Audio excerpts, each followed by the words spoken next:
রাষ্ট্রপুঞ্জে বড় ধাক্কা খেয়ে পাকিস্তান এক ঘরে। ভারতের কত বড় সুবিধা হলো। পাকিস্তান চেয়েছিল 4টে, পেল একটা। ইসলামাবাদের কীর্তিকলাপে রাষ্ট্রপুঞ্জ বিরক্ত। পাকিস্তান যা চেয়েছিল তা পেল না। এর মানে পাকিস্তানের প্রত্যাশা পূরণ হলো না। এর নেপথ্যে কি তাহলে ভারত রয়েছে? রাষ্ট্রপুঞ্জের নিরাপত্তা পরিষদের তালিবান নিষেধাজ্ঞা কমিটির সভাপতিত্ব দায়িত্ব পেয়েছে পাকিস্তান। সন্ত্রাস দমন কমিটিতেও তারা সহ সভাপতিত্ব করবে।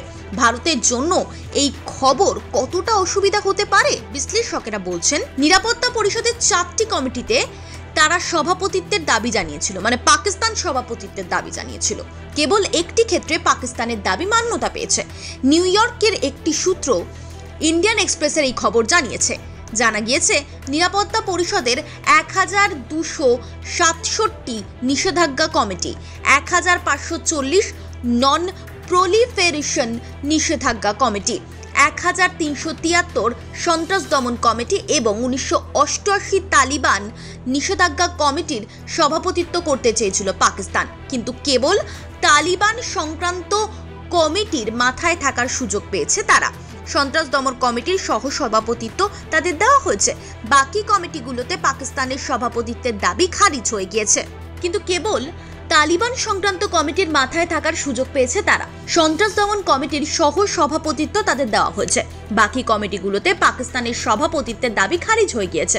নিষেধাজ্ঞা কমিটির সভাপতিত্বে রয়েছে ইকুয়েডর। পাকিস্তান যে সন্ত্রাস দমন কমিটির সহ সভাপতিত্ব পেয়েছে তার মাথায় রয়েছে আলজেরিয়া। এছাড়াও পাকিস্তানের সঙ্গে এই কমিটির সহ সভাপতিত্ব করবে ফ্রান্স এবং রাশিয়া। এদিকে সন্ত্রাসবাদের বিরুদ্ধে ভারতের কঠোর অবস্থানের কথা প্রচার করতে দেশে দেশে প্রতিনিধি দলও পাঠিয়েছে ভারত সরকার। ভারতের প্রতিনিধিরা রাষ্ট্রপুঞ্জের সদস্য দেশগুলোতে গিয়েছেন এবং পাকিস্তানের সীমান্ত সন্ত্রাসের দিকে আন্তর্জাতিক সম্প্রদায়ের দৃষ্টি আকর্ষণ করেছেন। এই পরিস্থিতিতে নিরাপত্তা পরিষদের সন্ত্রাস দমন কমিটিতে পাকিস্তানের সহ সভাপতিত্ব এবং তালিবান সংক্রান্ত কমিটিতে সভাপতিত্ব ভারতের কাছে কার্যত ধাক্কা বলেই মনে করছেন অনেকে।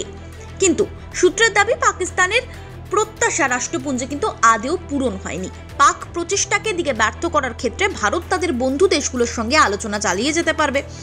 ফলে পাকিস্তান একার ইচ্ছায় কোনো সিদ্ধান্ত চূড়ান্ত করতে পারবে না।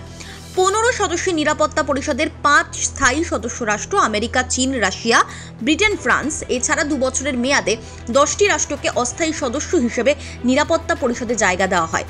পাকিস্তান বর্তমানে রাষ্ট্রপুঞ্জের নিরাপত্তা পরিষদের অস্থায়ী সদস্য। নিরাপত্তা পরিষদের অধীনস্থ বিভিন্ন কমিটির দায়িত্ব স্থায়ী এবং অস্থায়ী সদস্যদের মধ্যে ভাগ করা হয়। তেমনই 4টি কমিটিতে সভাপতিত্ব করতে চেয়েছিল পাকিস্তান, কিন্তু আপাতত তাদের একটি সভাপতিত্ব এবং একটি সহ সভাপতিত্বে সন্তুষ্ট থাকতে হচ্ছে।